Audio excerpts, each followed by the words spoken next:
Alors, me revoilà assez vite, les amis, pour un épisode spécial. Comme vous avez vu sur le titre de cet épisode, ceci est un podcast hors série. Et en fait, ça fait un moment que je voulais me lancer dans un petit podcast hors série pour pouvoir aborder des œuvres, des films, des livres, des BD, pourquoi pas, des séries ou des jeux vidéo qui m'ont inspiré et qui m'ont donné envie de faire du bushcraft. Et en fait, dans ce premier épisode, je ne sais pas pourquoi, je me lance déjà dans un monument, puisque j'avais envie de parler de Metal Gear Solid 3, le gros Snake Eater, Metal Gear lourd Solid 3, Snake Eater. Je ne sais pas où placer l'épithète dans le titre, tellement ce jeu est massif et qu'il a représenté quelque chose vraiment de très important pour moi. Je vous le dis très clairement, c'est peut-être le jeu vidéo qui m'a mis un coup de pied au cul pour sortir et apprendre à découvrir la nature pour s'en servir en fait. Donc, ce premier épisode, vous l'entendez peut-être, je ne suis pas dehors, je suis dans mon bureau, donc le son est peut-être pas terrible. Moi, j'ai toujours cette malédiction d'avoir un son pourri lorsque je suis dans mon bureau. Mais voilà, on a eu des orages et tout, c'était un petit peu compliqué de sortir. Voilà, on est dans le bureau pour parler de Metal Gear, gros Solid 3, Opération Snake Eater. Alors peut-être que parmi vous, il y en a qui sont allergiques aux jeux vidéo, et peut-être que certains parmi vous seraient même très surpris de m'entendre parler de jeux vidéo, parce que, eh oui, je suis un fiefé gamer. J'ai beaucoup joué aux jeux vidéo lorsque j'étais adolescent, et en fait, avec l'exemple que je vais vous donner aujourd'hui, vous allez voir que en fait, ça m'a servi quelque part dans ma pratique du bushcraft. Donc, ceci est un épisode hors série. Je tiens juste à préciser que je vous prépare d'autres épisodes, bien sûr, mais j'ai besoin de les préparer, d'y réfléchir longuement. Et on retournera très bientôt dans les bois pour plein de conseils sur le bushcraft, sur la nature, sur la survie. Et ça tombe bien d'ailleurs, le podcast s'appelle Nature, Aventure, Survie. Eh bien, vous avez les 3 ingrédients dans Metal Gear Solid 3. Alors, Metal Gear Solid 3. Qu'est-ce que c'est que ce bazar? Alors, c'est un jeu vidéo qui a été développé par le célèbre, désormais, Hideo Kojima. Alors, ce jeu vidéo, si vous voulez, moi je trouve qu'il concentre en fait tous les traumas japonais. Déjà, on va commencer par là. Metal Gear, c'est une série de jeux vidéo qui a débuté, alors je ne sais plus exactement, dans les années 80, avec 2 premiers jeux qui sont en 2D sur des consoles type Nintendo, les toutes premières consoles de salon là, qui sont vraiment répandues. Donc Metal Gear, c'était sur la première Nintendo et sur la Master System. Je crois qu'il y avait sur une console MSX aussi. Ce sont des petits jeux vidéo vus de haut, où déjà, alors le but est planté en fait. Vous incarnez Solid Snake, qui est donc un espèce de super guerrier, qui est envoyé derrière les lignes ennemies pour empêcher le lancement d'une arme nucléaire, arme qui est portée par un espèce de méga robot bipède qu'on appelle un Metal Gear. Donc déjà le titre, Metal Gear Solid. Excusez-moi, mais qu'est-ce que ça veut dire que ce bordel? Metal Gear, si vous parlez un peu anglais, vous savez que ça veut dire équipement métallique. Ça n'a aucun sens. D'accord? Donc ça veut dire que Hideo Kojima s'est réuni dans un bureau chez Konami, la boîte de prod là, et ils se sont tous regardés. Et en fait, Hideo Kojima avait quand même, il avait quand même déjà une certaine renommée dans le jeu vidéo à l'époque, dans les années 80, parce qu'il avait déjà pondu des trucs qui fonctionnaient bien. Donc, il lui faisait confiance, je pense. Donc, ils se sont réunis. Vous avez des Japonais autour d'une table là, et puis ils sont en train de se dire bon, ça va être quoi le prochain jeu, Monsieur Kojima? Et Monsieur Kojima, il dit écoutez, ça va être un jeu Metal Gear. Metal Gear. Qu'est-ce que ça veut dire, Monsieur Kojima, ce truc de merde? Je ne sais pas, mais ça sonne bien. Alors en fait, il est de réputation mondiale que Hideo Kojima, le créateur, parle l'anglais, si vous voulez, pour se faire comprendre. Par contre, en fait, il y va à l'oreille parce qu'il n'a pas du tout la conception des notions, des sous-entendus. Mais ça, à la limite, on ne peut pas lui en vouloir, puisque le japonais, si vous vous y intéressez un petit peu, c'est une langue qui a aussi beaucoup de subtilité, qui a des mots pour désigner des trucs extrêmement compliqués. Je sais qu'ils ont un mot, par exemple, que j'ai oublié, pour désigner le simple fait que les herbes hautes ondoient sous le vent. Donc vous mettez ça en parallèle avec l'anglais, forcément, Hideo Kojima, il y va surtout, je pense, à l'oreille. Et en fait, la plupart de ses traducteurs disaient que, en fait, ouais, c'est ça, il y va à l'oreille, il sait pas trop ce que ça veut dire. Donc on a un titre Metal Gear, alors Metal Gear, équipement métallique pour désigner un robot bipède, ce qu'on appellerait un mecha dans le domaine des mangas, là, si vous aimez ce genre de truc. Donc Metal Gear solide, ok.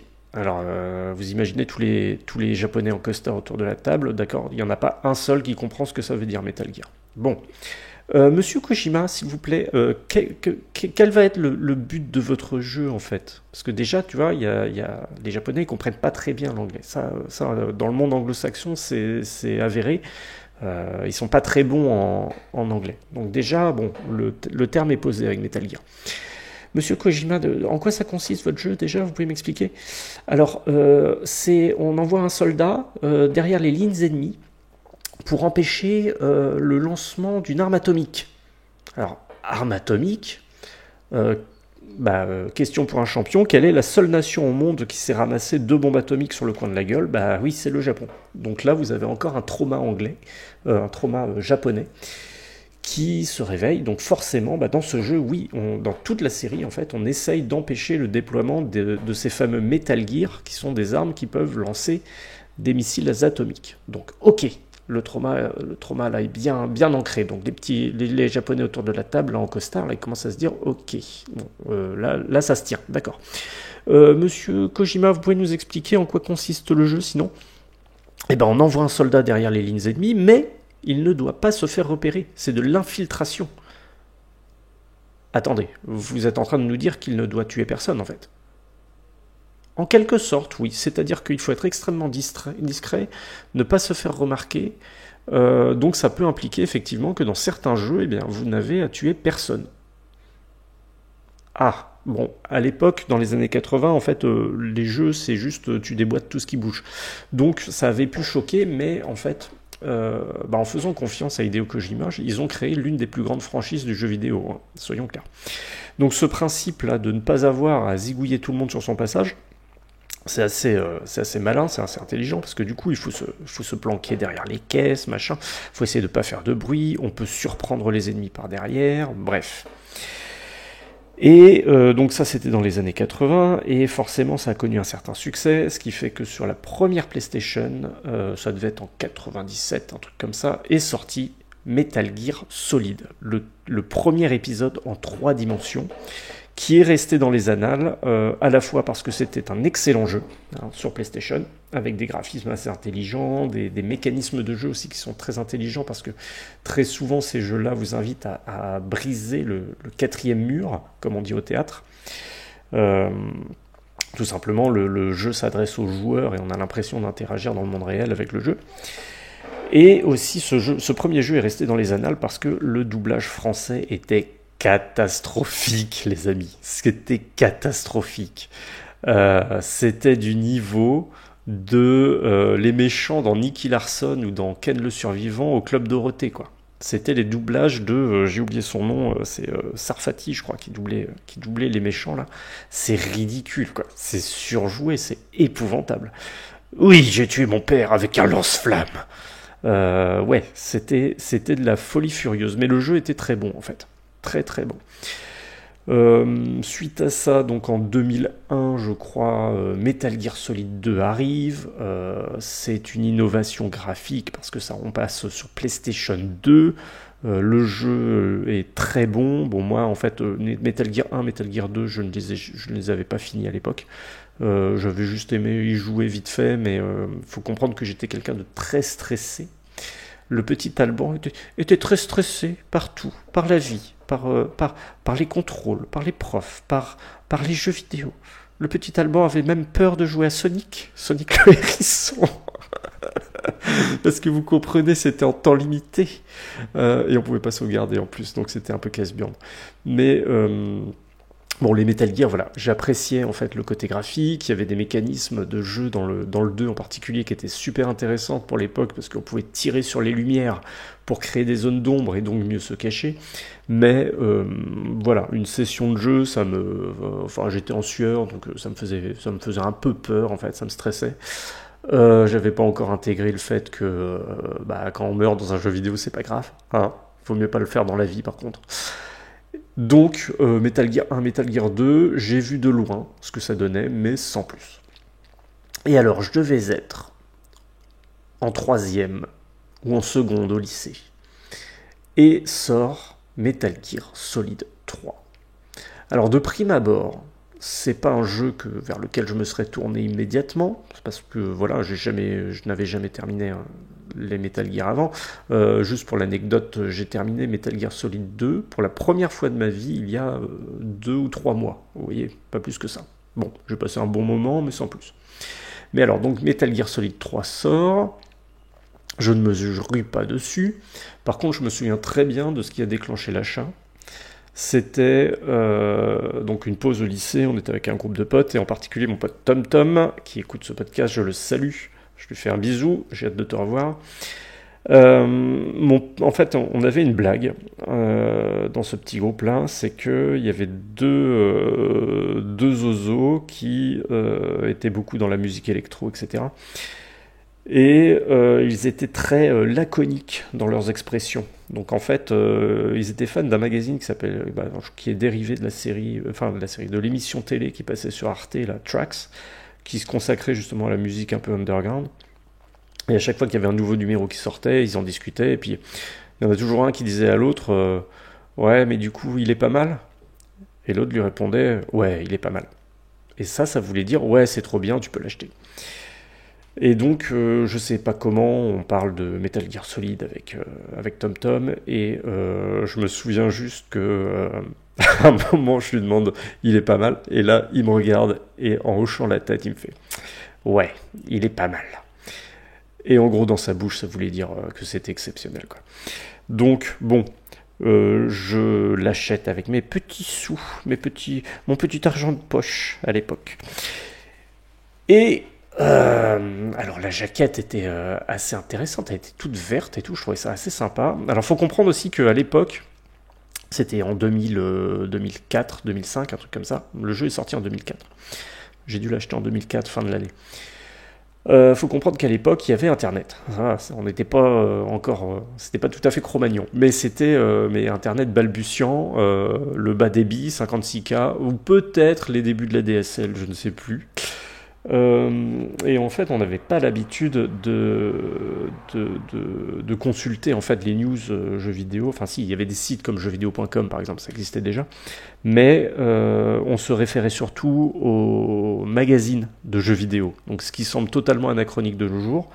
Mais parce qu'à l'époque, en fait, sur les sites de jeux vidéo, il y avait à la limite une petite photo, un commentaire, enfin un test qui était rédigé.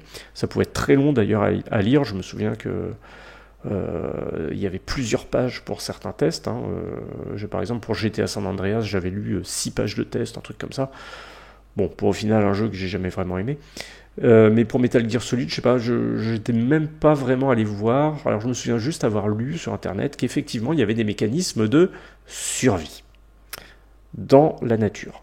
Et ça m'avait déjà interpellé. Ça m'avait dit, ça a l'air sympa. Excusez-moi, je bois ma tisane. Et donc, je mets le DVD, c'était un DVD, dans la PlayStation 2. Je lance le jeu, et là, en fait, je me prends déjà une première claque, parce que c'était pas du tout ce à quoi je m'attendais. L'écran titre, mais cet écran titre qui était tout ce à quoi je ne m'attendais pas. Il faut comprendre que les 2 premiers Metal Gear auxquels on avait pu jouer, ça se passait essentiellement dans des bases, dans des bunkers, dans des entrepôts, dans des trucs vraiment très technologiques, des couloirs, des trucs très fermés, voilà. Là, on a déjà le ton qui est donné avec un écran titre en motif camouflage. Et alors là, c'est même pas le côté survie qui m'a fait tilt, c'est en fait l'écran titre, vous voyez donc le personnage principal, Snake, face à un soldat anonyme, puisque cagoulé, un soldat russe, et le soldat russe lui porte un coup de couteau. Et là, vous avez donc Snake, avec une fluidité impressionnante et des mouvements extrêmement bien détaillés, qui va faire un contre de l'avant-bras. Or, une frappe au visage. Il saisit le bras armé. Il commence à tordre le bras armé, mais en même temps, il fait un balayage de sa jambe droite sous les jambes du soldat, pour qu'au final, le soldat se retrouve par terre, désarmé, et que Snake lui administre une clé de bras. Inutile d'y aller par quatre chemins. En fait, c'est là que j'ai découvert en fait les grands principes en gros, c'était du Krav Maga que je voyais à l'écran. À l'époque, le Krav Maga, c'était pas très connu. Je savais même pas d'ailleurs. Je crois que je connaissais pas encore le Krav Maga. Mais par contre, là, je découvre que il y a des arts martiaux, qu'il y a des méthodes de combat qui sont là pour se défendre entre guillemets contre un assaillant armé. Et ça, j'ai trouvé ça mais d'un style mais exceptionnel. Mais attendez, il y a une autre animation sur l'écran titre où le soldat lui administre un coup de canon, enfin un coup de baïonnette, et pareil, il y a la déviation, le désarmement, vous voyez tous les gestes qui sont faits les uns après les autres là, de façon impeccable, mais ça en fait, ça vous donne juste envie d'apprendre à faire ça. Ça vous donne juste envie d'apprendre, voilà, c'est cet art martial là, mais qu'est-ce que c'est ? Alors, il s'avère que dans l'histoire, cet art martial, ils ont appelé ça le CQC, le Close Quarter Combat, ou combatif, je sais plus. Bref, ce sont des techniques dérivées de judo, aikido, etc. que les créateurs du jeu ont mixé pour donner cet aspect très visuel en fait au combat. Mais c'était ma première approche avec le jeu puisque c'est l'écran titre en fait. Donc ça déjà, j'adorais. Visuellement, c'était magnifique. Mais le plus important, c'est qu'en fait, dans ce jeu, vous allez devoir vous infiltrer en territoire ennemi, bien sûr, comme tous les autres. Ça se déroule durant la guerre froide. Donc c'est un épisode préquel, hein, comme on dit, c'est un comment on appelle ça, un épisode origin story, un truc comme ça. Et donc vous êtes parachuté en Union soviétique, dans le sud de la Russie, il me semble, pour aller, l'histoire en fait s'étale, il y a plusieurs intrigues, il y a une histoire de trahison également, mais en gros pour empêcher l'utilisation d'une arme redoutable, donc qui s'appelle pas un Metal Gear à l'époque, mais qui s'appelle un Shagohod. En russe, ça veut dire monstre bipède, parce que c'est un espèce de gros tank avec deux bras à l'avant. Bref. Donc en fait, on retrouve les principes de la série, on doit s'infiltrer en territoire ennemi, machin, on est tout seul, on n'a pas d'équipement, c'est pour ça que le héros s'appelle Naked Snake, le serpent nu. Et on est parachuté dans la forêt. Alors, il y a des mauvaises traductions, on dit la jungle, etc. Mais visuellement, ce qui se passe, c'est que là, on est dans une forêt, plutôt forêt tempérée chaude, néanmoins, et humide, certes. Mais pas une forêt tropicale, pas une jungle, à proprement parler. Donc, dans cette forêt, Snake va devoir non seulement s'infiltrer, donc passer sous le nez et la barbe des soldats ennemis pour infiltrer ensuite effectivement un complexe, une base dans laquelle est conservée cette arme redoutable qu'est le Shagohod. Il fait face à différents ennemis et notamment en fait dans la série des Metal Gear il y a toujours des boss qui sont toujours très stylés, il y a toujours plein de boss à affronter. Là, c'est le Commando Cobra avec des personnalités assez originales et aussi proches de la nature finalement, jusqu'à combattre en fait le grand méchant qui est le colonel Volgin, qui est un espèce de mastodonte soviétique blond avec des cicatrices partout la gueule et qui maîtrise l'électricité. Il maîtrise la foudre. Et en plus, il parle japonais par-dessus tout, donc allez m'expliquer ça. Enfin, il n'y a aucune logique. De toute façon, ça, c'est du Metal Gear. Il y a toujours du fantastique en fait dedans un petit peu. Ça me plaisait pas trop d'ailleurs à l'époque. Mais moi je préfère les trucs un peu terre à terre, mais bref. Donc non seulement vous allez devoir vous infiltrer avec votre héros, mais ce héros, en fait il a faim. Eh ben oui, ce héros, il a une jauge d'endurance. Et cette jauge d'endurance, elle diminue au fur et à mesure que vous faites des exercices, au fur et à mesure que vous courez, que vous rampez, que vous escaladez. Vous pouvez faire des tractions aussi pour ceux qui aiment. Quand vous combattez, vous pouvez donc votre barre d'endurance va diminuer. Et donc, eh bien pour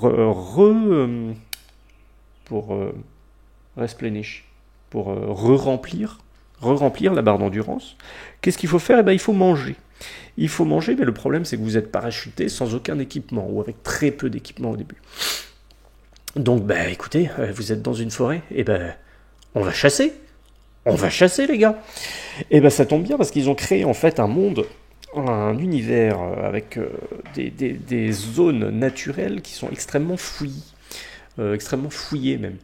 Il y a des serpents, il y a des grenouilles, il y a même des gaviales avec un S, ou des gaviaux, des espèces d'alligators. Prions le dieu de l'orthographe. Et donc, en fait, vous pouvez chasser tout ce qui bouge, quoi. Vous pouvez chasser les oiseaux, vous pouvez chasser les serpents. D'ailleurs, Snake, le personnage principal s'appelle Snake, et il adore manger du serpent. C'est très drôle. Il doit y avoir une mise en abîme. Tiens, petite parenthèse d'ailleurs, le personnage de Snake, donc Solid Snake ou ici Naked Snake, est complètement pompé, enfin on va dire inspiré, du personnage de Snake Plissken, qui est dans les films de John Carpenter, Escape from New York et Escape from Los Angeles, qui sont des films des années 80. Alors le premier, je crois que ça doit être dans la fin des années 70 ou années 80, et l'autre, ça doit être fin des années 90. Ce sont des films, alors à tendance un petit peu post-apocalyptique, mais exceptionnels aussi. Ah, ils sont géniaux, c'est vraiment la pure testostérone des films hollywoodiens des années 90, quoi. Vous avez un héros, Snake Plissken, qui est extrêmement stylé, qui lui aussi porte un cache-œil comme Naked Snake à la fin de Snake Eater ou Big Boss dans la série des Metal Gear. Et enfin bref, c'est clairement pompé de ça. Voilà, Hideo Kojima s'en est jamais caché. Donc Snake peut manger au menu. Vous pouvez manger des champignons, vous pouvez manger des fruits. Ça sera pour le dessert. Vous pouvez manger des fricassés de gavial ou de serpents à sonnette.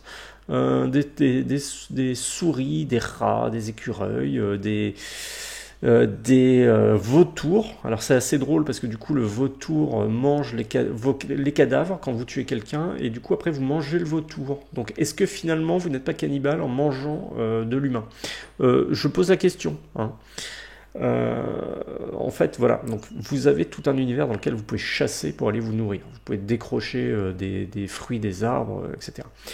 Donc déjà pour moi il y avait cette dimension. Vous êtes dans la nature, et en fait, on peut bouffer des trucs qui se trouvent dans la forêt. Et ça fait particulièrement écho. Alors à ceux qui écoutent mon podcast depuis un moment ou qui lisent mes livres, vous m'avez déjà entendu parler de ça, mais en fait, ma grand-mère me ramassait des plantes quand j'étais petit. Elle ramassait des plantes dont elle ignorait le nom en français, puisqu'elle parlait breton, mais elle ramassait de l'oseille sauvage, elle ramassait du conopode, de la bardane, des racines de bardane, la valériane aussi. Bref, elle connaissait les plantes. Et en fait, ça a fait écho vraiment. C'est-à-dire que là, j'étais adolescent, je voyais que en mode survie, là, on est dans de la survie de type militaire. Clairement, et oui, dans cette histoire-là, on fait appel à la nature pour pouvoir survivre. Ah. Alors oui, c'était, ça devait être un des premiers jeux où vraiment on avait une telle mécanique pour entretenir son personnage. Donc il fallait lui donner à manger. Autre chose très intéressante également, il fallait le soigner. Alors le soigner, ça voulait dire que quand il se prend une balle, il faut extraire la balle avec son couteau. Et ensuite dans le menu, il faut aussi désinfecter, il faut recoudre.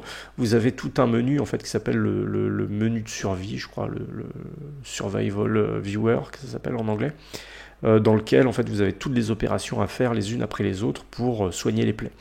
Donc Snake, il peut se casser un os, faut mettre une attelle, il peut il peut donc se prendre une balle, il peut tomber malade, il peut attraper un rhume.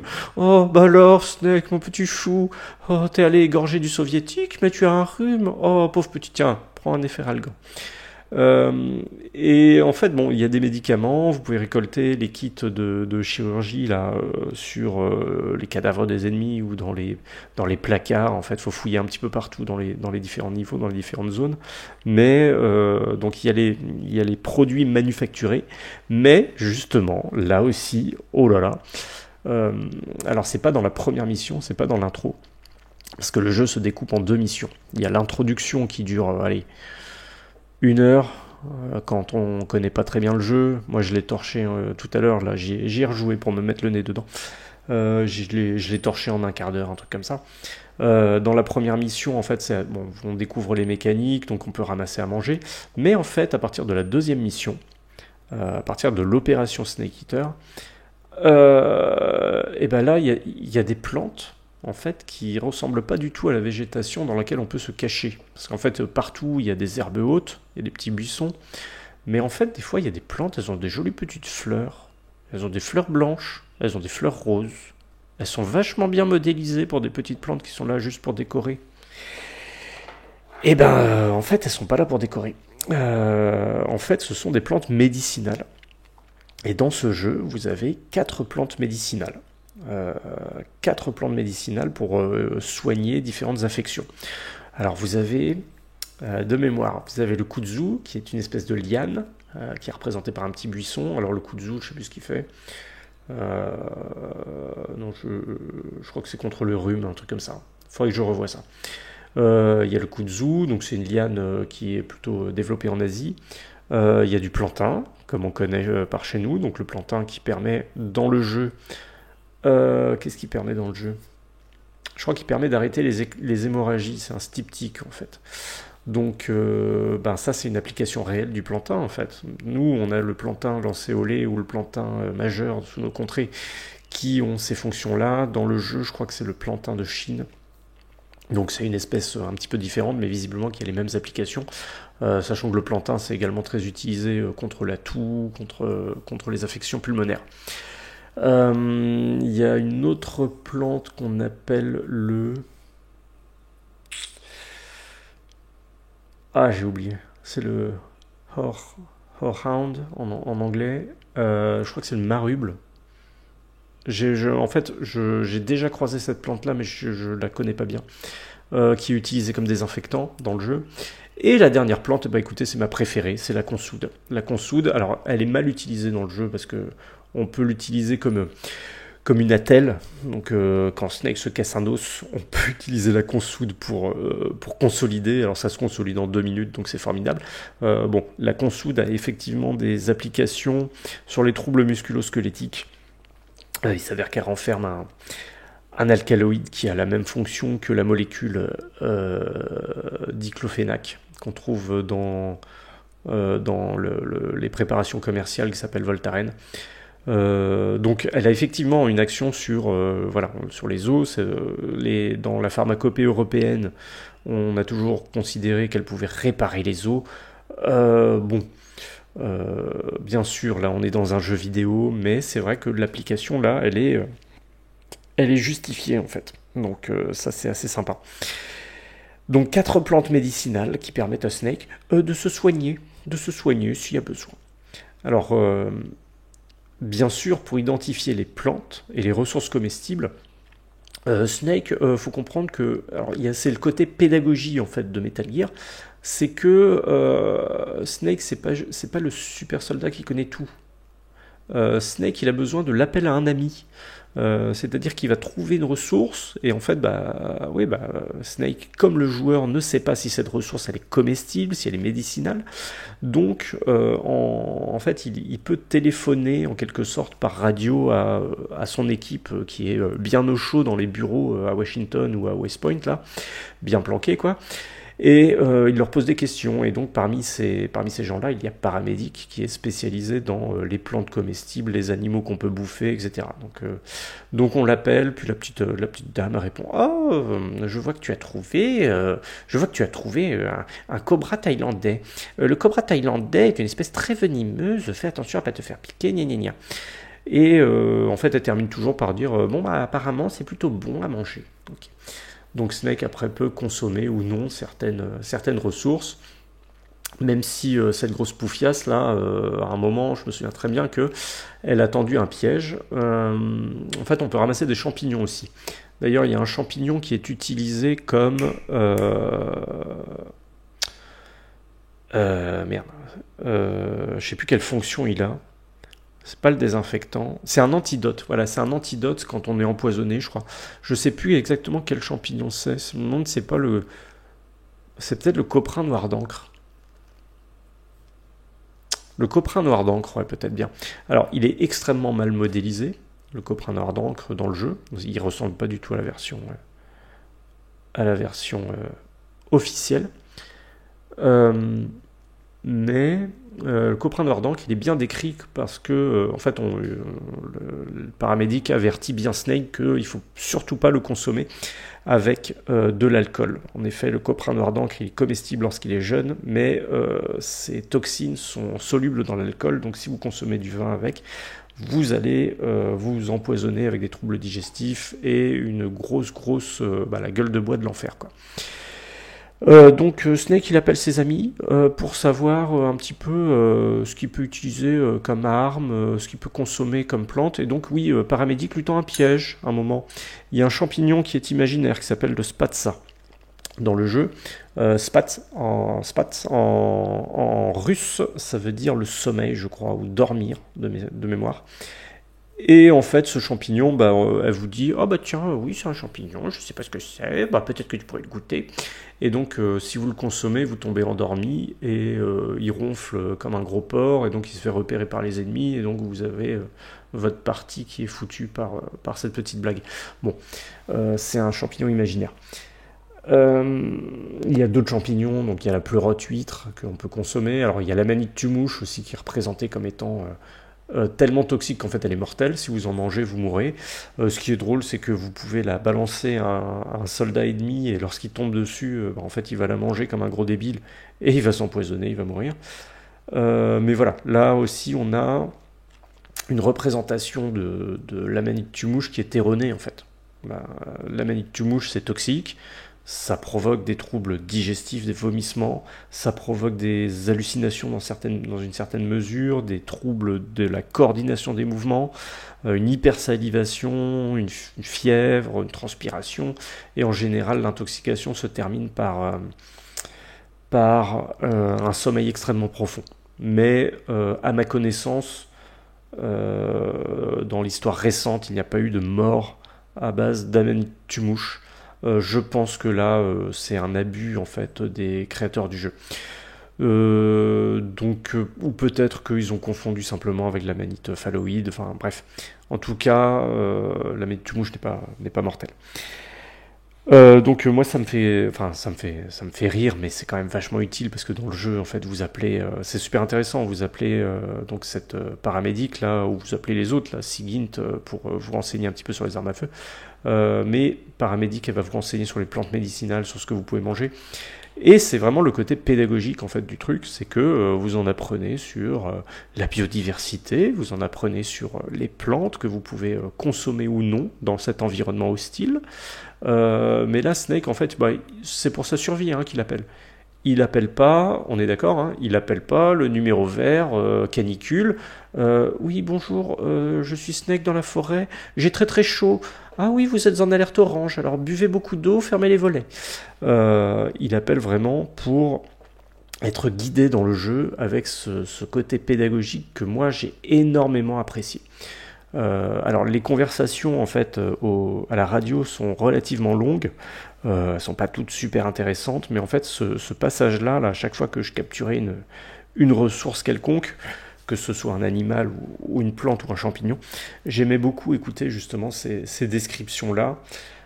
qui, avec le recul, donc sont, comme je vous le disais, plutôt cohérentes, même si, bien entendu, on est dans un jeu vidéo, c'est toute la limite de la simulation. On est sur des ressources qui sont modélisées d'une certaine façon, hein, on est bien d'accord, c'était la PlayStation 2, donc les trucs sont carrés. J'ai regardé un petit peu plus en détail la modélisation de la consoude, par exemple, qui est totalement foireuse. Les fleurs sont mal faites, l'implantation des feuilles c'est pas trop ça, la taille même générale n'est pas bonne.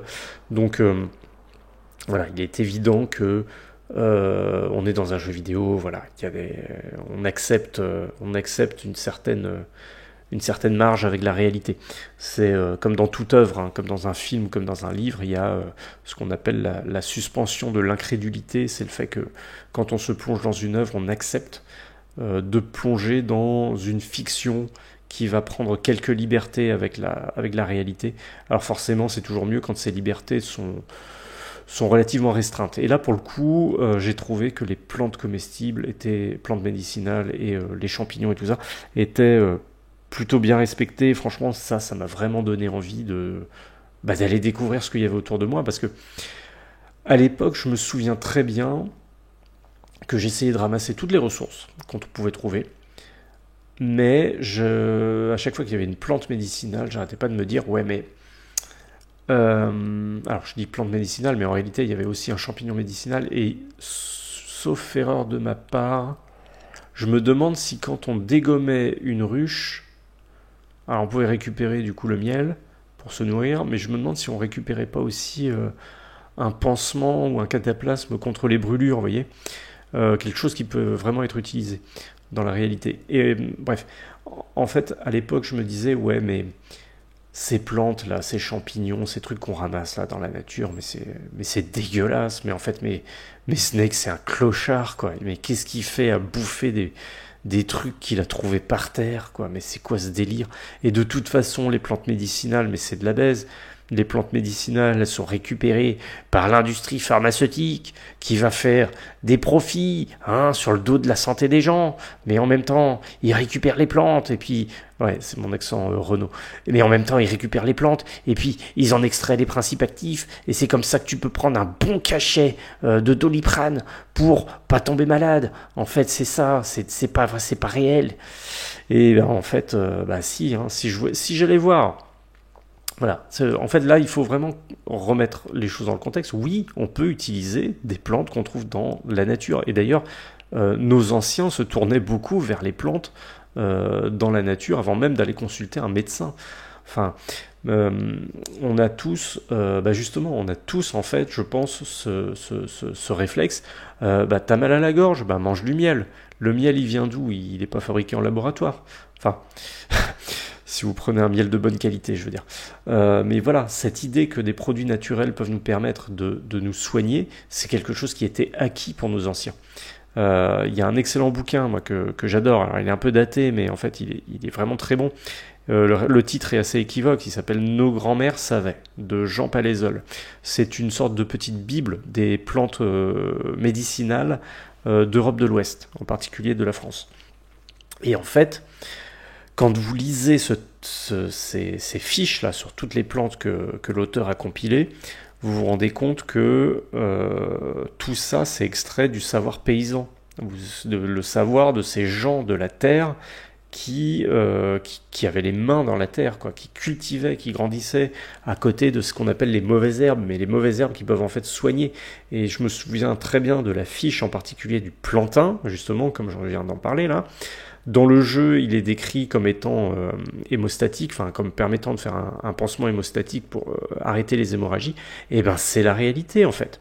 Le plantain, selon dans les mots en tout cas de Jean Palaiseul, était décrit par les paysans comme le pansement qui permet de refermer les plaies à tel point qu'on a l'impression que la plaie est cousue de fils d'or. Ce sont les mots qui sont décrits. Le plantain, vous le savez sans doute si vous avez déjà écouté mes podcasts ou lu mes livres, ou si vous vous intéressez aux plantes médicinales plus largement, le plantain il est très réputé pour lutter contre les démangeaisons des piqûres d'ortie, mais en fait, ça fonctionne aussi contre les piqûres de moustiques, par exemple. Ça soulage vraiment parce que ça a une action antihistaminique, donc ça calme l'inflammation. Ça fonctionne également contre les piqûres d'abeilles ou de guêpes qui sont douloureuses, donc ça permet aussi de soulager le lieu de la piqûre.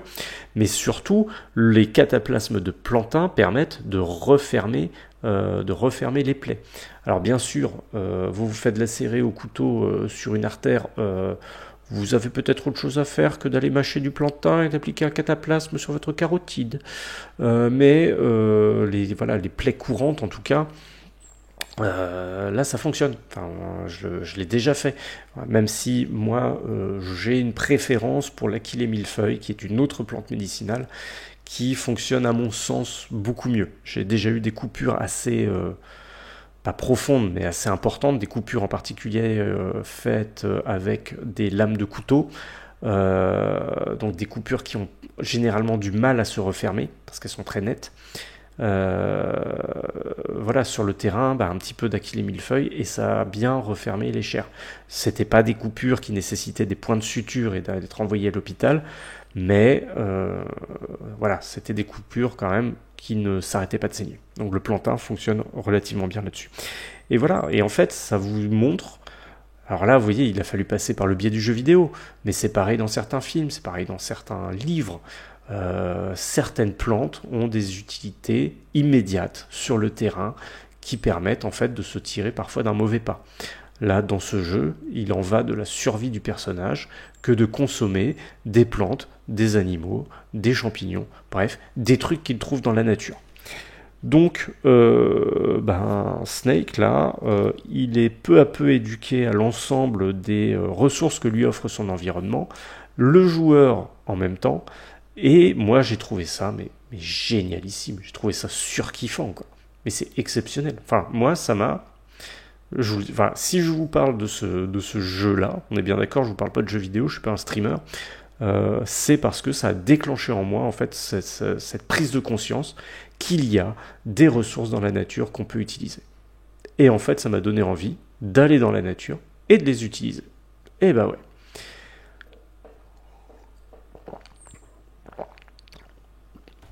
Je suis désolé pour les bruits de déglutition, je bois ma tisane, il est tard. J'enregistre ça comme un clodo dans mon bureau.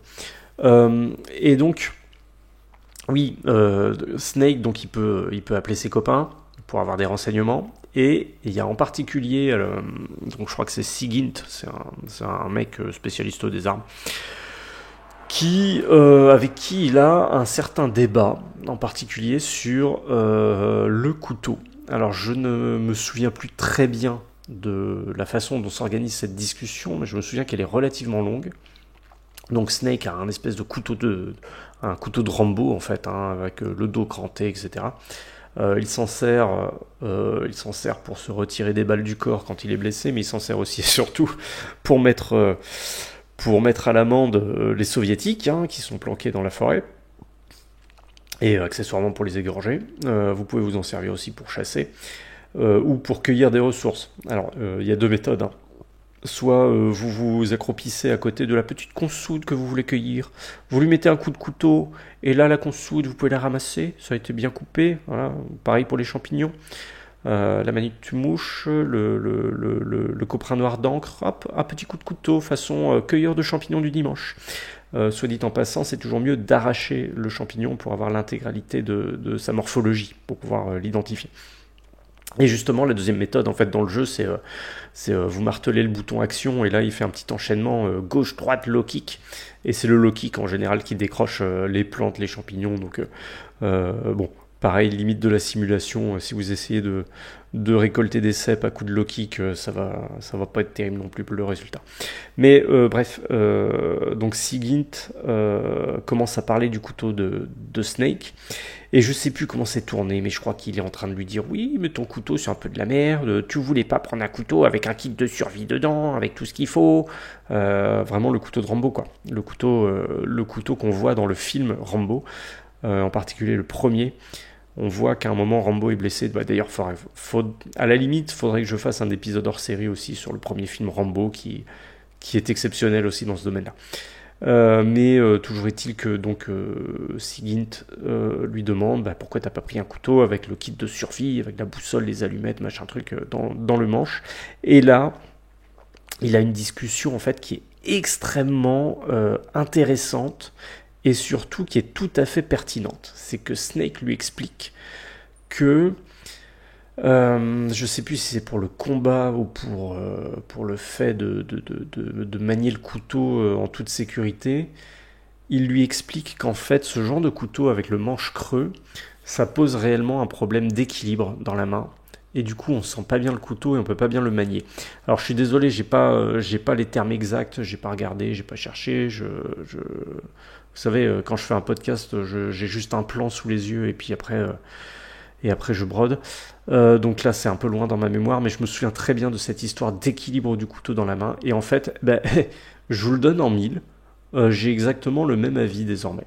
Alors peut-être que ça vient de là, peut-être que j'ai été influencé par le jeu, mais en tout cas, pour avoir eu en main des couteaux qui ont un manche creux, avec à l'intérieur les petites allumettes, la petite boussole du fil de pêche, etc., etc., ouais, l'équilibre du couteau, c'est ce qui est vraiment capital quand vous choisissez un outil comme ça, c'est le fait de bien le sentir en main. En fait, ça, c'est difficile à décrire parce que c'est vraiment de la proprioception et c'est propre à chacun. Mais en fait, quand vous prenez un couteau, en le tenant entre le majeur et le pouce, sous la garde, voilà, là vous devez sentir qu'il y a un équilibre qui se crée dans votre main. Il doit bien tomber en main, vos doigts doivent bien se refermer dessus. Et en fait, voilà, ce dialogue également qui n'a lieu finalement que dans une partie secondaire du jeu, je dirais, parce que c'est pas du tout ça fait pas partie intégrante du jeu, c'est pas le gameplay, c'est pas manette en main, c'est juste une phase transitoire dans laquelle vous avez une discussion, donc c'est un truc que vous pouvez parfaitement zapper, vous pouvez très bien ne pas appeler cette personne-là avec le couteau non plus, et en fait c'est ultra pertinent. Donc, moi je me suis fait une réflexion il y a quelques semaines quand j'ai commencé à y repenser à ce jeu, c'est qu'en fait ils ont eu de très bons conseils, notamment sur le couteau. Ils ont dû avoir de bons conseils, je pense, sur la modélisation de la jungle. Par contre, je les soupçonne quand même sur le point de vue des plantes médicinales, parce que quand je vois leurs applications, elles sont quand même un peu erronées. Les plantes médicinales sont mal modélisées, ça ressemble pas du tout aux plantes qu'elles sont censées dépeindre, sauf le kudzu qui est vraiment bien fait, même s'il est tout petit. Mais en tout cas, la consoude, ça ressemble à rien. L'autre, là, le Horehound, il ressemble à rien non plus. Le plantain est plutôt bien fait.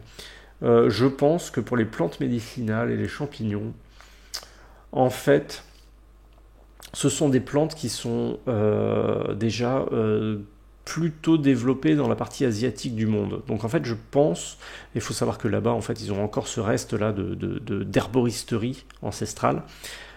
Souvent d'ailleurs ils se tournent, les Coréens en particulier, les Chinois, les Thaïlandais, les Japonais, souvent ils se tournent d'abord vers les recettes d'herboristerie, quoi, vers les plantes, plutôt que de se tourner vraiment vers Big Pharma, quoi, vers les préparations commerciales. Donc je soupçonne en fait que les créateurs du jeu ont tout simplement intégré ces plantes-là parce qu'ils les connaissaient. Voilà. Ils connaissaient ces 4 petites plantes. Peut-être qu'ils se sont dit, tiens, ça va avoir cette application-là dans le jeu, ok, plus le champignon antidote, ok.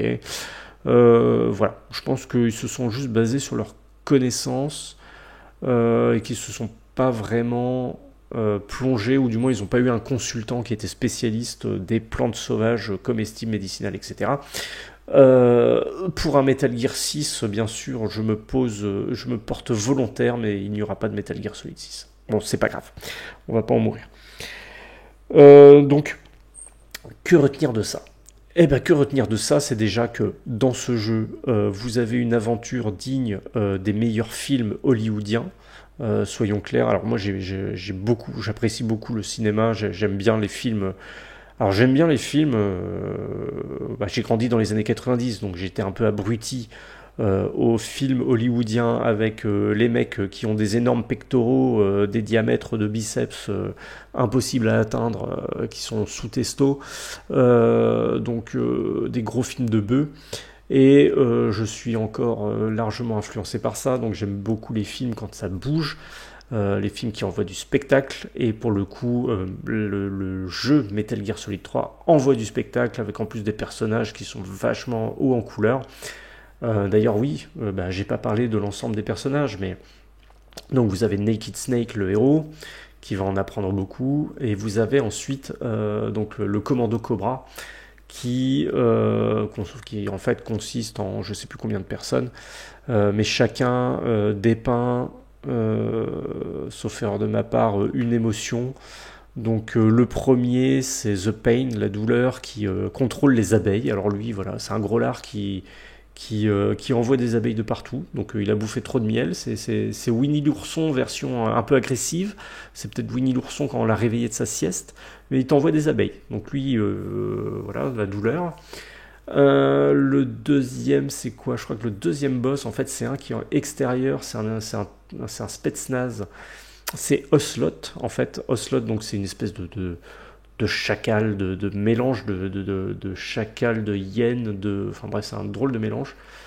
Son cri de ralliement, il miaule, hein, faut le savoir. Donc Ocelot, c'est un espèce de soviétique prépubère, blondinet aux yeux bleus qui miaule. C'est un peu limite comme personnage, bref. Mais il fait joujou avec des revolvers, et en fait voilà, il a une place prépondérante dans la série Metal Gear Solid, donc c'est pour ça que c'est intéressant d'avoir ce personnage là. Lui il est pas trop lié à la nature en fait, à part qu'on peut le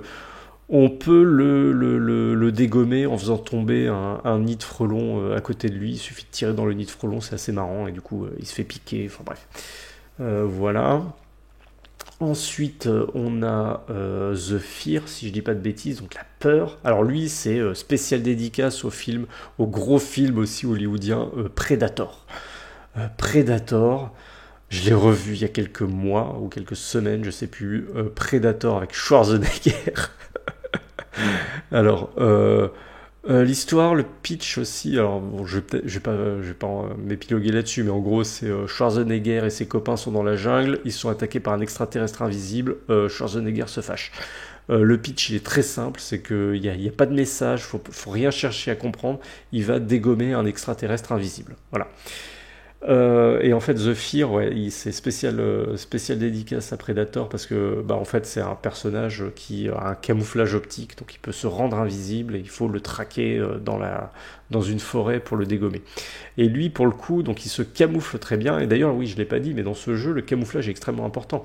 Il y a plein de choses que j'ai pas dit, c'est que ça me fait penser à autre chose, c'est que dans votre sac à dos vous avez des camouflages. Les camouflages, vous pouvez en changer selon la nature du terrain, et ça vous permet de vous cacher en fait à la vue des ennemis. C'est super important dans ce jeu. Alors vous avez le fameux camouflage Tiger Stripe qui a été déployé en particulier dans la guerre du Vietnam, mais vous en avez tout un tas d'autres avec des peintures sur le visage.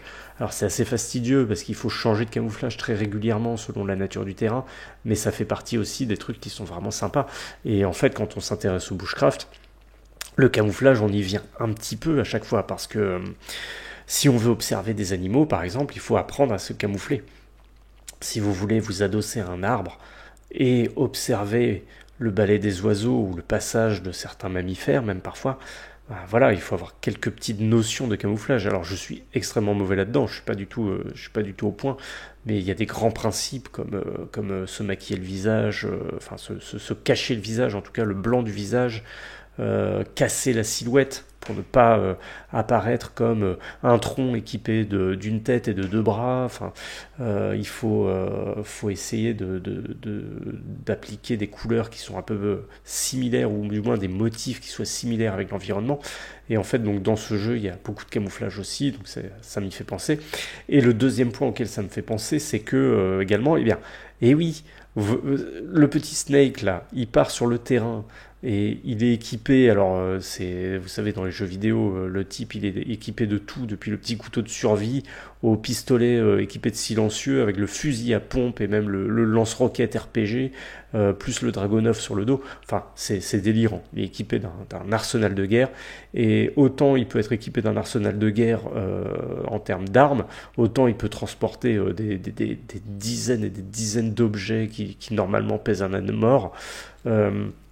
Mais les développeurs ont quand même mis la notion de poids sur le dos du personnage. Donc Snake, si vous le regardez bien, il n'est pas équipé d'un sac à dos en fait. Il est équipé d'un harnais tactique, comme l'étaient les soldats américains durant la guerre du Vietnam, parce qu'en même temps je ne sais plus exactement en quelle année ça se déroule, l'opération Snake Eater dans le jeu vidéo, mais en gros c'est contemporain du Vietnam. Donc c'est pour ça qu'il y a beaucoup d'équipements et de références qui s'y retrouvent. Et alors, dans le menu, là, dans le fameux menu, le Survival Viewer, là, vous pouvez sélectionner ce que vous mettez dans le sac à dos ou ce que vous portez réellement sur votre personne. Alors du coup, c'est assez difficile à intégrer, mais en gros, si vous portez beaucoup d'équipements, vous êtes limité, alors je sais plus, vous êtes limité à 10 ou 13 kilos, je crois, d'équipement. En fait, donc si vous portez 10 à 13 kg d'équipement, donc vous avez à disposition, je sais pas, le M16, le pistolet Mark 22, un fusil à pompe, et puis vous mettez dans vos objets vos jumelles, les lunettes thermiques, ce genre de trucs. Voilà, le poids va s'additionner et votre personnage, du coup, plus il est chargé, plus il va s'épuiser. Donc au fur et à mesure, votre barre d'endurance, la fameuse barre d'endurance, va diminuer. Et aussi, apparemment, enfin ça c'est ce que disaient les développeurs, moi je l'ai jamais remarqué, il court moins vite, il est un petit peu plus lourdeau quand il s'agit de s'accroupir, ramper ou se battre. Bon, j'ai jamais vu la différence. Hein. Mais si vous voulez économiser de l'endurance, du coup, vous avez cette gestion des objets que vous allez mettre dans ce qu'ils appellent le sac à dos. Alors c'est peut-être une mauvaise traduction, mais du coup vous allégez le personnage. Voilà. Dans la réalité, si c'est dans un sac à dos, tu le portes sur le dos, hein, on est bien d'accord, hein, donc tu es quand même chargé. Mais en fait, là, en allégeant le personnage, du coup, vous pouvez courir plus vite, machin, l'endurance diminue moins vite. Alors c'est plutôt malin en fait de mettre cette histoire de poids, je conçois tout à fait, et ça c'est quelque chose qui est totalement vrai aussi en bushcraft. Faites très attention au poids que vous emportez sur votre dos, enfin je dis sur votre dos, c'est pas vrai, hein, c'est sur votre squelette. Le sac à dos doit reposer sur le système squelettique, les os qui ne sont pas fatigables, alors que vos muscles sont fatigables. Donc en fait, quand vous avez un sac à dos, le poids doit bien reposer sur les hanches pour ne pas vous fatiguer lors de votre rando. Néanmoins, si votre sac est trop chargé, bien sûr, vous allez vous fatiguer plus vite, vous allez fatiguer en particulier vos jambes, bref, vous irez moins loin, ça va être plus dur, ça va être plus long, vous allez souffrir. De toute façon, il y a un proverbe, hein, c'est le confort se porte. Dans ce jeu, il n'y a pas de confort, il n'y a que des outils, des objets, des armes qu'on peut utiliser, mais vous avez aussi la possibilité de les jeter justement pour vous économiser du poids et éviter de vous fatiguer trop vite. Donc ça aussi, en fait, c'est un détail qui m'est revenu là en vous parlant. En fait, un détail qu'on retrouve dans le domaine du bushcraft. Mon fauteuil Queen, c'est insupportable. En fait, ils avaient quand même poussé la réflexion assez loin. Et si vous voulez apprendre à gérer tout ça, vous voyez, vous devez quand même gérer. Alors, le petit Snake, il a faim, il faut lui donner à manger. Le petit Snake, il est malade, il faut lui donner un antidote. Le petit Snake, il se fait bobo, il faut lui mettre un pansement. Le petit Snake, il a beaucoup sur le dos, il faut gérer son petit sac à dos. Le petit Snake, il égorge des soviétiques au fin fond de la forêt, donc il s'amuse. Snake, c'est un Tamagotchi un peu vénère, hein. C'est juste le Tamagotchi militaire, quoi. Donc, encore un truc de japonais. Vous avez beaucoup de choses à gérer, mais en fait, ces choses ont été réfléchies vraiment, cette fois, dans le domaine de la survie. Ça m'empêche d'utiliser ce mot-là, mais en réalité, c'est un peu ça, quoi. C'est vraiment ce domaine d'immersion en pleine nature. C'est comment est-ce que je peux être dépendant de moi-même, ramasser des trucs dans la forêt, les utiliser pour me soigner, porter mon matériel et tout. Alors voilà, c'est c'est une infime partie de ce qui fait le charme du bushcraft et de ce qu'on appelle la survie. Mais je trouve que c'était en fait à l'époque, vraiment c'était mettre un pied à l'étrier au petit Alban qui jouait à la PlayStation.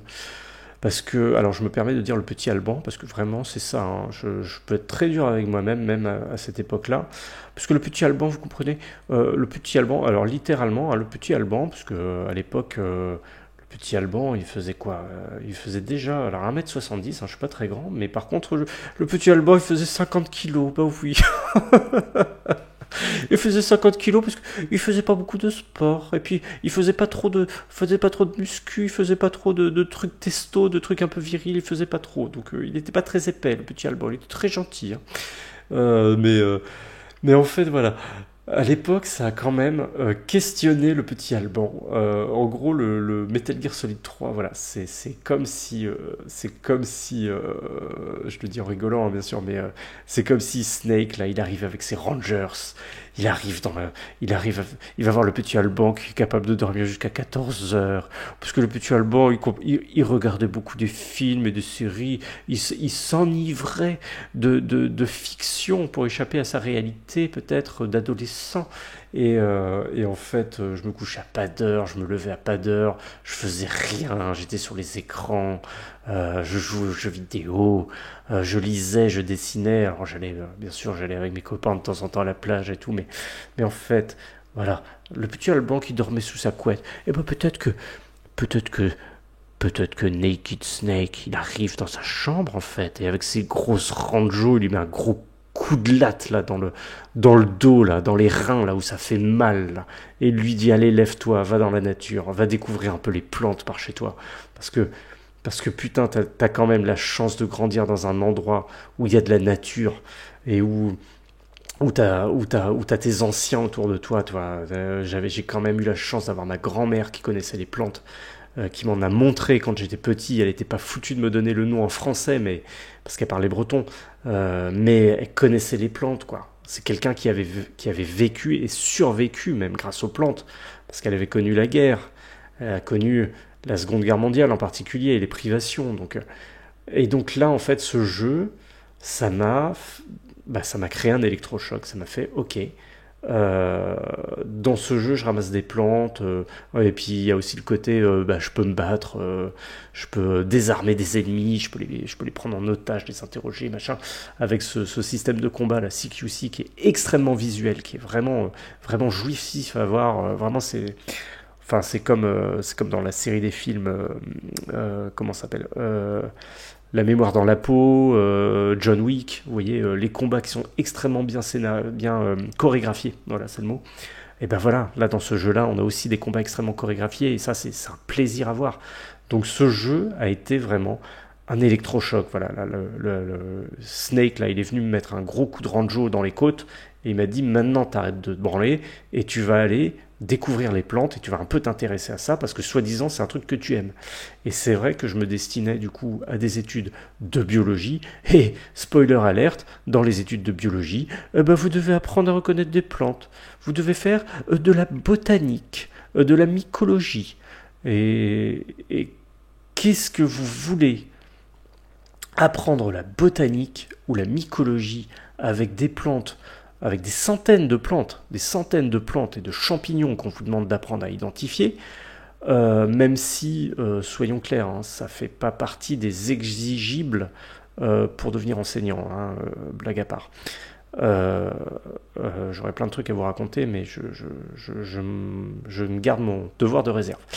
Donc en fait, voilà, durant votre cursus, vous allez découvrir des centaines de plantes. Et en fait, ce que j'ai remarqué, c'est que c'est méga chiant, quoi. C'est méga chiant d'apprendre une centaine de plantes si vous n'avez rien à mettre derrière. Alors que si vous apprenez des plantes et que vous savez que derrière, il y a une utilité, si vous savez que cette plante-là elle permet de panser ses plaies, que cette plante-là vous aide à trouver le sommeil, que cette plante-là vous aide à vous calmer ou au contraire vous stimule, tout de suite, c'est beaucoup plus simple de se souvenir du nom de ces foutues centaines de plantes ou de champignons. Et en fait, c'est comme ça que j'ai toujours fonctionné, c'est que j'ai essayé de me concentrer sur les plantes qui avaient un usage, et force est de constater que ça a bien marché, parce que désormais, j'ai quand même un bagage de plantes assez important. Je suis devenu capable d'identifier des dizaines et des dizaines de plantes. J'irai pas dire des centaines, parce que c'est un domaine extrêmement vaste, mais j'ai pas idée de combien j'en connais, mais au moins j'en connais plein. Donc, le message, en fait, il est là parce que c'est ce qui s'est produit lorsque j'ai terminé le jeu. Alors le jeu, comme je vous le disais, c'est un vrai film hollywoodien qui est exceptionnel en termes de narration, c'est vraiment super. Il y a du suspense, il y a des retournements de situation, il y a de l'action, et surtout l'action, vous y prenez part, donc c'est en ça aussi que un jeu vidéo peut être considéré comme une œuvre, c'est que elle vous fait ressentir des choses, et en plus là elle vous fait participer à l'action, donc quand c'est bien écrit, franchement c'est un régal, et là Metal Gear Solid 3 ça a été un régal pour moi, et en plus c'est porté aussi par une bande son qui est exceptionnelle. Le compositeur s'appelle Harry Gregson Williams, et alors il a composé des films pour il a composé des musiques, des bandes son pour des films hollywoodiens. Je n'ai plus idée, je crois que je sais plus quel grand film il a fait. Je crois qu'il y avait Pearl Harbor, il doit y avoir d'autres, je sais plus. Mais voilà, un compositeur d'envergure pour une bande son également d'envergure. Une bande son en plus qui est vraiment teintée de notes naturalistes. Voilà, quand vous êtes dans la forêt, quand vous déclenchez une alerte et que les gardes se jettent sur vous pour essayer de vous déboîter, il y a ces petites notes de flûte de Pan là, qui vous donnent vraiment l'impression d'être perdu dans la jungle pour le coup.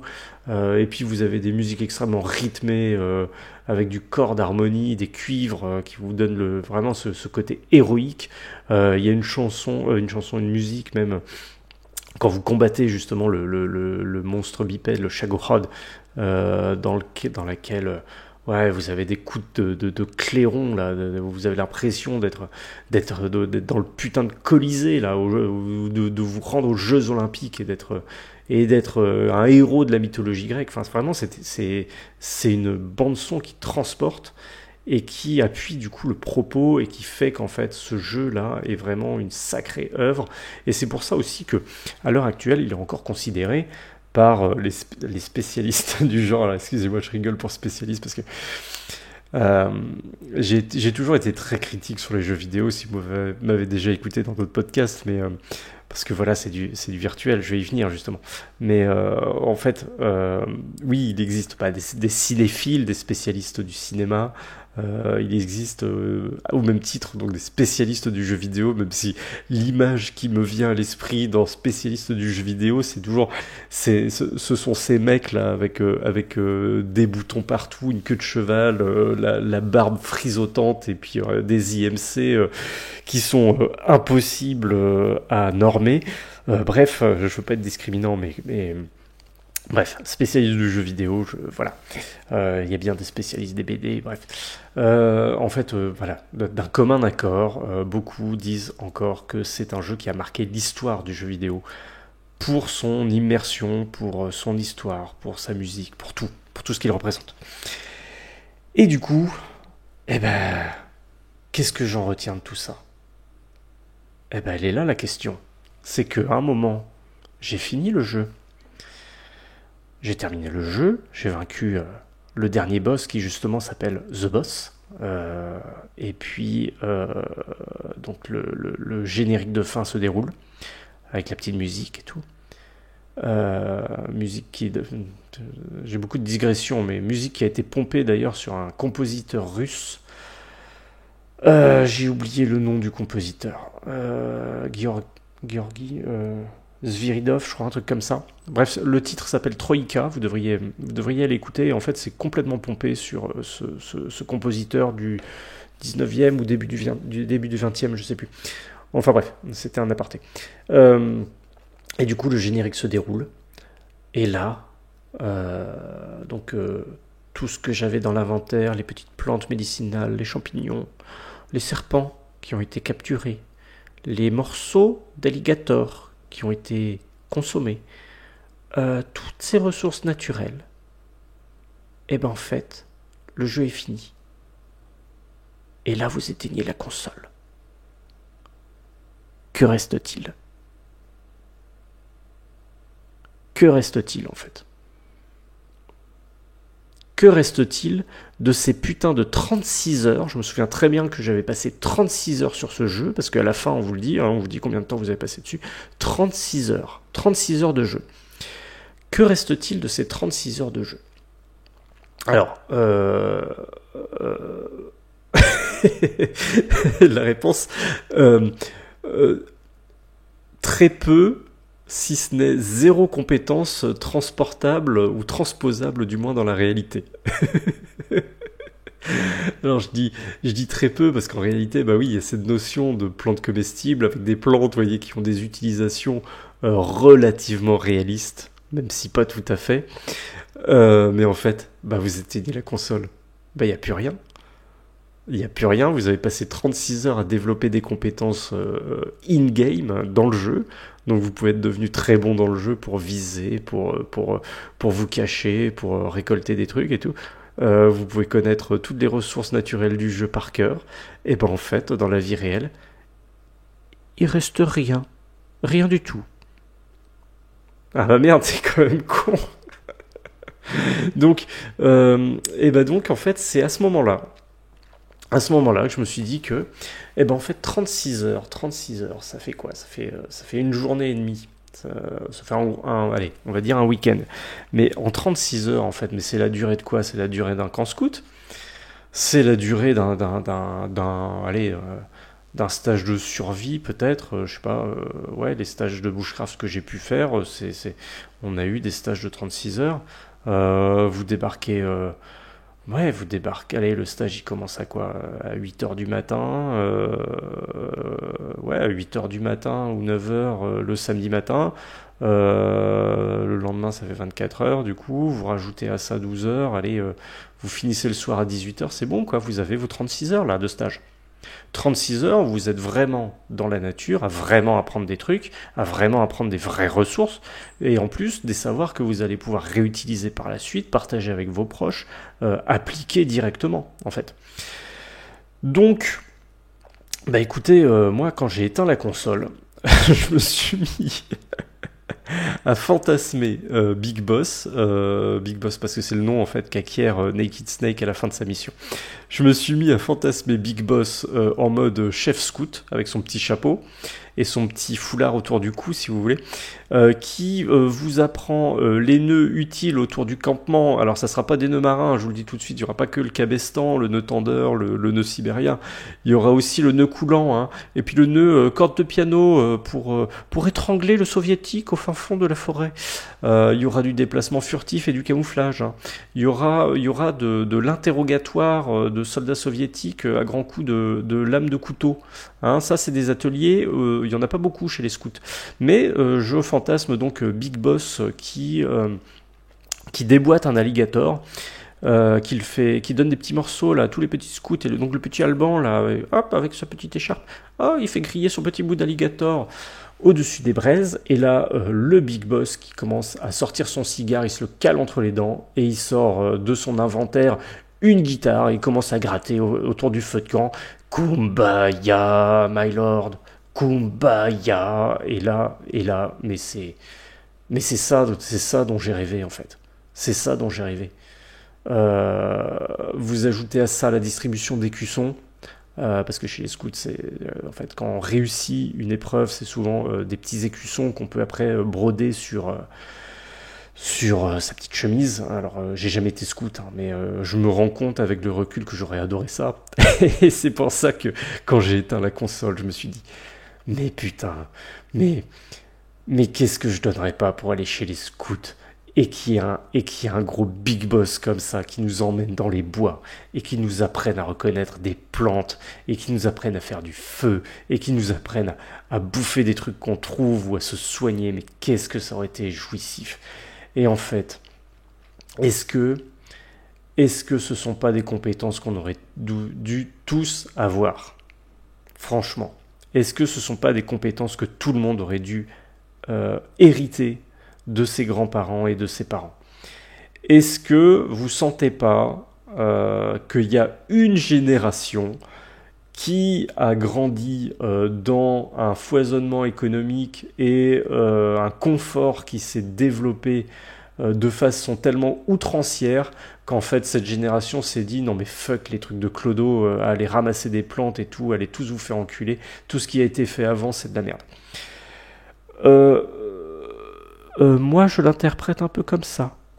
Alors oui, je suis peut-être moins magnanime dans mes propos, mais en fait là j'arrive à un âge où je transmets non seulement à des jeunes générations, je transmets à des gens qui sont de ma génération, des gens qui ont grandi dans les années 90, qui viennent me voir pour acquérir des compétences dans le domaine du bushcraft et surtout pour se reconnecter à la nature, pour apprendre voilà, quelle est cette plante qui pousse au bord de ce chemin. Et franchement, je suis écœuré, je suis vraiment agacé de découvrir. Je découvre pas, hein, j'ai grandi là-dedans, mais je suis assez écœuré en fait de voir que la génération au-dessus de moi, la génération de mes parents, ne nous a quasiment rien transmis. Voilà, je suis vraiment attristé par ça. J'ai eu la chance, avec des gros guillemets, mon père m'a montré quand même des champignons. J'ai grandi en Bretagne où les gens sont encore relativement proches de la nature parce qu'il y a une grosse implantation du savoir-faire paysan. Donc j'ai eu des institutrices, des instituteurs, j'ai eu des formateurs, j'ai eu même des accompagnateurs au centre aéré quand j'étais gamin, qui connaissaient encore un petit peu les plantes, qui savaient nous montrer comment fabriquer un sifflet, comment voilà, cette plante-là elle permet de faire un petit pansement. Tu vois, le nombril de Vénus, je l'ai découvert quand j'étais au centre aéré, j'étais gamin, je sais même pas quel âge j'avais, mais c'est un accompagnateur, quoi, un mec qui avait son BAFA. Eh ben, je sais pas si c'est lui, mais j'ai une réminiscence d'un mec qui s'appelle Stéphane, qui avait les cheveux bouclés avec une queue de cheval. Je connais pas son nom de famille, mais Stéphane, je crois qu'il zozotait un peu. Mais en tout cas, ce mec-là, voilà, nous avait montré comment on fabriquait des sifflets. Et je crois que c'est lui qui nous avait montré le pansement en décollant la petite peau au dos du nombril de Vénus pour arrêter le saignement sur les petites coupures. Mais voilà, mais ça n'a pas de prix. Ça n'a pas de prix. Ce sont des connaissances qu'on devrait tous avoir, parce que ce sont des plantes qu'on croise tous les jours. Tous les jours. J'exagère un peu, parce que chez moi, j'ai un terrain très calcaire, et c'est vrai que le nombril de Vénus ne pousse qu'en terrain acide. Donc il est assez rare chez moi. Mais voilà, le message il est là en fait. J'éteins la console, qu'est-ce qui me reste ? Eh ben rien. Et en fait c'est pour ça que je voulais commencer aussi par ce jeu-là, c'est parce que là ça a vraiment été le déclic. Où j'ai réalisé que ces compétences-là, qui pourtant m'intéressaient dans le jeu, je ne les avais pas, je ne les avais jamais reçues, et elles ne sont pas transposables à la réalité. Ça signifie que j'ai dû les redécouvrir. Alors, je les ai redécouvertes avec l'aide, du coup, des connaissances de ma... Alors, attendez. Qu'est-ce qu'il fait, là ? Alors, mon écran s'est éteint parce qu'en même temps, ça fait 1h17 que je parle pour un jeu vidéo dans un podcast nature. Ah bah oui les gars, mais je vous ai dit c'est hors série. C'est hors série. Ok. C'est hors série, il y a le droit. J'ai le droit. Bon, puis en même temps, le podcast, il est gratuit. En plus, voilà, il est gratuit, je vous le donne, c'est cadeau. Voilà, j'ai pas de scrupules. Et donc, c'était ça, en fait. C'est ça le déclic. C'est il reste rien, il faut que je redécouvre. Je vais redécouvrir, donc, grâce, bien sûr, aux connaissances que m'a légué ma grand-mère. Les quelques plantes qu'elle a pu me montrer, déjà ça avait été une amorce quand j'avais, je sais pas si j'avais pas 6 ans, quoi, j'étais vraiment gamin, hein. J'avais même pas 10 ans, je suis même pas sûr. Et à l'époque, donc il y avait Internet qui se développait, ça m'a permis de faire quelques petites recherches, Et puis, du coup, vu que je m'apprêtais à me lancer dans des études après, a posteriori, de biologie, évidemment, il a fallu que je m'intéresse à la botanique, à la mycologie et tout ça. Donc, Metal Gear Solid 3, ça a été pour moi ce déclic où j'ai su qu'il allait falloir que je me mette au boulot pour acquérir à nouveau toutes ces connaissances-là. Et je pense que si vous m'écoutez, en fait, vous êtes dans la même situation. C'est que vous cherchez à vous réapproprier ces connaissances qu'on aurait dû hériter de nos parents, de nos grands-parents, mais qui se sont perdus en fait dans le confort moderne, en fait, dans la facilité. Nos ancêtres, et quand je dis nos ancêtres, c'est nos aïeux même. Voilà, ma grand-mère m'a toujours, enfin, dès qu'il y avait une affection quelconque, ah, j'ai un problème de peau, ah, j'ai mal à la gorge, ah, j'ai mal à la tête, ah, j'ai ceci, ah, j'ai cela. Son réflexe était toujours, ah, bah, prends une tisane de ceci, fais ceci, cela, avec telle plante, tel truc. Vous savez, les verrues, pour les traiter, dans ma famille, pendant très longtemps, c'est simplement la kélidoine, hein, la plante à verrues. Parce qu'elle pousse aussi beaucoup en Bretagne, donc c'est peut-être pour ça qu'elle est aussi très connue. Donc la kélidoine, c'est une plante de la famille des fabacées, fleurs jaunes en forme de croix, des petites feuilles vertes assez charnues qui rappellent la feuille de chêne. Et surtout quand vous arrachez une feuille ou quand vous coupez la tige, il y a un latex qui est sécrété, donc un liquide jaune assez épais.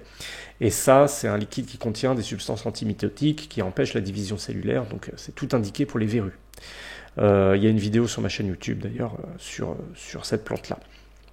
Et en fait, ben voilà, il allait falloir redécouvrir toutes ces notions-là. Et ben en fait, c'est le cœur de mon travail depuis, vous voyez, depuis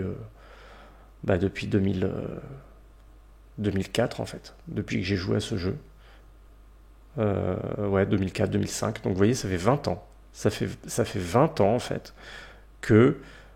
ça fait 20 ans, je suis un vieux con. Ça fait 20 ans que j'ai cette soif de connaissance. Et cette soif de connaissance, en fait, au-delà d'un certain seuil, s'est transformée en une soif de partage. C'est pour ça que je partage avec les jeunes générations, comme je vous le disais, avec mes enfants, avec les gens autour de moi. J'essaie de partager ça comme je peux. Vous voyez, ce podcast, mes vidéos sur YouTube, alors elles sont pas monétisées, hein, les pubs que vous pouvez voir, c'est pour YouTube, hein, c'est pour les GAFAM. J'ai enlevé les pubs là un petit moment. Donc je touche rien. Par contre, évidemment, si vous voulez soutenir mon travail et aussi pour vous rééduquer sur la question des plantes, les ressources, savoir lire l'environnement, il y a mes livres, en particulier mes 2 derniers livres, bien sûr, je me permets juste une petite pub parce que c'est comme ça que vous pouvez soutenir mon travail.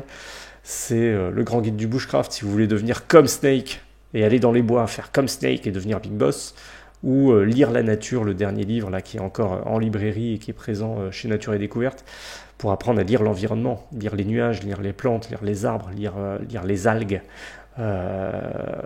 Voilà. Et on a été tellement déconnectés à cause du confort moderne. Le confort moderne, mais aussi, je pense, l'instantanéité qui s'est installée au cours de la fin du XXe siècle. C'est-à-dire que on est malade ou on a un problème, on veut la réponse tout de suite. Et ça, bien sûr, le développement du téléphone, de la télévision et a fortiori du Minitel pour les Français. Et puis Internet ensuite, ça n'a pas aidé parce que tout s'est accéléré. Mais Internet est une source prodigieuse d'informations, donc ça permet aussi d'aiguiller les recherches. Et en fait, c'est pour ça aussi que je suis là. C'est pour ça aussi que je continue les podcasts. C'est que ça permet de partager, ça permet de s'informer. Avant de faire cet épisode hors série, je me suis un petit peu documenté quand même sur la série Metal Gear Solid, qui était très sympa. Et voyez, en plus, pour vous montrer à quel point Metal Gear Solid 3 a marqué les esprits, sachez que fin août 2025, donc dans 2 mois, 1 mois, sortira un remake. Alors je crois que c'est le 3e remake de Metal Gear Solid qui s'appellera Metal Gear Solid Delta. Donc en fait c'est le même jeu, Metal Gear Solid 3, mais avec des graphismes dignes des générations de consoles actuelles. Ils ont amélioré l'interface, ils ont amélioré la façon de jouer, le gameplay. Donc ça promet d'être extrêmement sympa. Moi je serais très curieux sur la modélisation des plantes, des champignons, les animaux un petit peu moins, ça m'intéresse un petit peu moins, mais toujours les plantes et les champignons. Je pense pas qu'ils changent le nombre de plantes ou de champignons qui étaient déjà modélisés à l'origine, parce qu'ils vont pas toucher en profondeur au jeu, hein. C'est exactement le même jeu, c'est juste un lifting. Mais ça m'intéresserait de voir du coup les fameuses plantes, la consoude, le marube, là j'ai oublié le nom, le plantain et le kudzu. Et puis les petits champignons qui se baladent, la manette tumouche, le coprin noir d'encre, la pleurote huître, etc., etc. Voilà, ça promet d'être assez sympathique, surtout que aussi les combats, là, les CQC, vont être beaucoup plus détaillés, beaucoup plus visuels du coup. Donc ça promet d'être assez sympa. Donc si vous ne connaissez pas ce jeu Metal Gear Solid 3, vous pouvez vous le procurer sur PC, sur Steam, là, sur les plateformes où on peut télécharger. Alors j'ai cru voir qu'il était à une vingtaine d'euros. Sinon vous attendez fin août, vous allez banquer 80 balles pour un jeu qui consiste en fait quasiment que en une refonte graphique.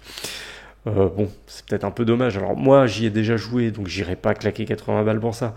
Mais si vous n'y avez jamais joué, je pense que ça vaut le coup. Je pense franchement que vous allez adorer, parce que du coup, vous aurez une vraie jouabilité digne des jeux actuels. Et ça, franchement, ça peut faire plaisir, parce que si vous y jouez en mode rétro gaming, avec un émulateur et des ROM, mais c'est illégal, ça. Vous n'avez pas le droit de le faire. Si vous jouez en mode rétro gaming, voilà, là, bon, c'est la maniabilité de l'époque, hein, c'est un peu dur à jouer, quoi. Franchement, j'y ai rejoué un tout petit peu. C'est vrai que on est habitué à mieux maintenant, quoi. Donc bon, mais après c'est toujours sympa, hein, je suis sûr que vous pouvez apprécier. Donc oui, le remake sort fin août. Je pense que ça peut être une bonne occasion pour le tester si vous n'y avez jamais joué, parce que voilà, comme je vous l'ai dit, ça a marqué les esprits par ce système de récolte. Système de récolte qui, d'ailleurs, a tellement marqué les esprits, en fait, était tellement génial, qu'ils ont essayé de le refourguer dans le dernier opus, Metal Gear Solid 5, The Phantom Pain, que je n'ai pas aimé. Je le dis tout de suite, j'ai trouvé que... Alors pour moi, c'est pas le pire épisode de la saga. Hein. Le pire épisode de la saga, pour moi, c'est le 4. Metal Gear Solid 4, j'ai même oublié le nom. Le sous-titre. Je l'ai trouvé tellement chiant. Mais tellement chiant. 2 raisons à ça, c'est que sur 1 heure de jeu, vous tapez 40 minutes de cinématique. Donc en fait, moi j'ai eu des périodes où... moi je suis quelqu'un qui joue 20 minutes par-ci, 20 minutes par-là. Quand je prends ma manette, c'est pour jouer. C'est pas pour regarder des putains de cinématiques faites par des Japonais, donc avec tous les défauts en fait des animés ou des trucs, vous savez, des trucs caricaturaux, des blagues qui sont pas drôles, des surexpressions ou un surjeu dans les acteurs qui m'insupportent. Et aussi parce que en fait ce jeu avait tellement été anticipé, tellement annoncé à l'avance.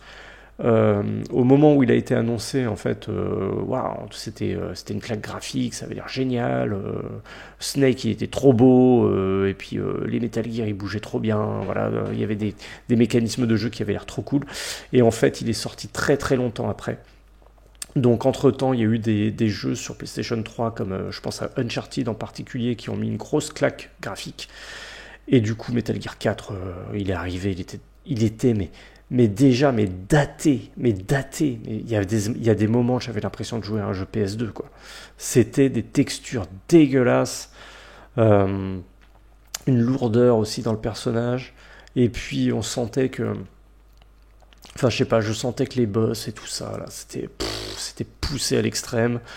Les temps de chargement étaient interminables, mais putain, mais fils de pute, excusez-moi, mais il fallait 1/4 d'heure, je crois, pour installer un niveau. ou du moins, je crois qu'il y avait 4 chapitres, il fallait un quart d'heure pour installer un chapitre. Mais insupportable, insupportable, pardon quoi. Et on perdait du coup cet aspect récolte en milieu naturel. Moi du coup ça m'avait moins plu. Et du coup ils ont remis le système de récolte dans Metal Gear Solid 5 que je n'ai pas aimé pour d'autres raisons. C'est que là pour le coup je pestais contre la longueur des cinématiques dans le 4, et ben en fait je peste contre la rareté des cinématiques dans le 5. Il y a aussi le fait que Kojima avait congédié une bonne partie de son staff, notamment les traducteurs et les acteurs vocaux. Donc on se retrouve avec des traductions, mais des traductions littérales du japonais. Donc il y a des moments où ça peut être très poétique, mais il y a des moments où on comprend rien, les gars, en fait. On comprend rien. Parce que vous avez des concepts et des métaphores voilà, qui sont liés peut-être à la nature, alors le coucher de soleil, machin. Il y a une tirade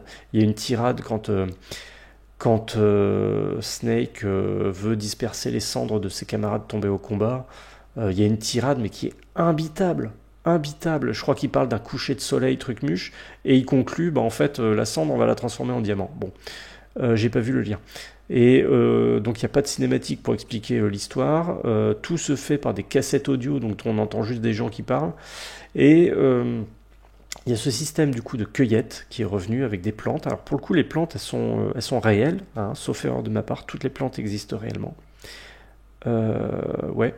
Mais ce qui fait défaut, en fait, c'est que tu ramasses des plantes, elles sont envoyées à ta base centrale, la Mother Base, pour qu'elles soient transformées et qu'elles soient utilisées sous forme pour améliorer en tout cas les armes, les munitions, les trucs comme ça. Donc il n'y a pas l'utilisation sur le terrain. Il n'y a plus cette notion de se soigner, ce genre de truc. Donc c'est dommage. Voilà. Il y a ce système de cueillette, mais en fait il correspond à rien, je trouve. Et puis alors bon, c'est un monde ouvert qui est très sympa. C'est très sympa, hein. Vous explorez une carte qui est géniale, qui est vraiment géante. Par contre, mais c'est vide. Mais c'est vide. Enfin, quel intérêt de se balader dans le désert? Il y a une casbah à droite à gauche, mais enfin, il y a rien quoi. Tout est vide. Il n'y a pas de population apeurée. Il n'y a pas de ville, de village. C'est un monde ouvert à 2 balles, quoi. C'est lunaire, en fait. C'est lunaire. C'est vide au point que ce soit lunaire. Voilà. Donc, puis l'histoire, j'ai pas aimé l'histoire. Puis il y a le fait aussi, voilà, on a perdu la voix emblématique de Snake, l'acteur David Hayter, qui a été remplacé par Kiefer Sutherland, Jack Bauer dans 24 heures chrono. Alors ça aussi, c'est une série qui a été très formatrice pour moi. Post 11 septembre, on légitime parfaitement la torture, bref, c'est épouvantable, mais c'est spectaculaire, donc le petit Allemand, il aimait ça. Donc Metal Gear 5, voilà, j'ai pas trop aimé. Il y a toujours cette composante de cueillette, mais ça ne vaut pas celle de Metal Gear Solid 3, qui du coup a été pour moi un vrai électrochoc pour la vie en pleine nature. Voilà, donc pour conclure, éteignez la console, éteignez l'écran, essayez de devenir Snake à votre petit niveau. Immergez-vous dans la nature, il n'y a que comme ça que vous allez découvrir des choses. Renseignez-vous bien sur les plantes, sur les champignons. Et voilà, ce ne sont que de belles découvertes. Eh bien, voilà les amis, écoutez, 1h30 de podcast sur un jeu vidéo, je ne pensais pas atteindre un tel but. Pour soutenir mon travail, donc, 2 livres, Lire la nature aux éditions Solar ou Le grand guide du bushcraft aux éditions Solar aussi, c'est disponible en librairie sur Amazon. Surtout, s'il vous plaît, si vous avez l'un de ces 2 livres, rendez-vous sur la page Amazon du livre et laissez un commentaire honnête et détaillé avec les petites étoiles, jusqu'à 5 étoiles. Ça me rend service car c'est comme ça que de nouveaux lecteurs découvrent mes livres et jugent qu'il peut être judicieux de les acheter. C'est pas grand chose d'acheter un livre, c'est le seul moyen que j'ai de monétiser mon contenu en quelque sorte, et surtout je le fais, vous voyez, par passion, et vraiment voilà, j'essaie de faire des livres de qualité parce que je pense qu'il faut vraiment transmettre ces connaissances-là car elles sont en train de se perdre. Et c'est ma modeste contribution, vous voyez, à ce problème-là. c'est la modeste trace que je laisserai derrière moi, si vous voulez tout savoir. Voilà. Donc merci les amis, si ce podcast vous a plu, n'hésitez pas à laisser un petit commentaire. Je sais qu'on peut laisser un commentaire maintenant sur Spotify, sur Apple Podcast, vous pouvez laisser une évaluation aussi, sur YouTube, machin. Il est possible que je refasse un petit épisode pendant les vacances pour parler encore de films, de séries ou de jeux vidéo, car il y a un autre jeu vidéo qui me revient à l'esprit en termes de cueillette. Il s'agit de Red Dead Redemption, et je pourrais vous en parler aussi parce qu'il y a beaucoup de choses à dire. Et bien sûr, il y aura d'autres épisodes de Nature, Aventure, Survie. Voilà, j'ai des épisodes en préparation, j'ai réfléchi longuement, et des épisodes de mon autre podcast, Naturaliste, qui sont en cours également. Je vous dis bonne journée, bon bushcraft à tous, et merci d'être restés avec moi jusque-là. Vous êtes les meilleurs. Bisous.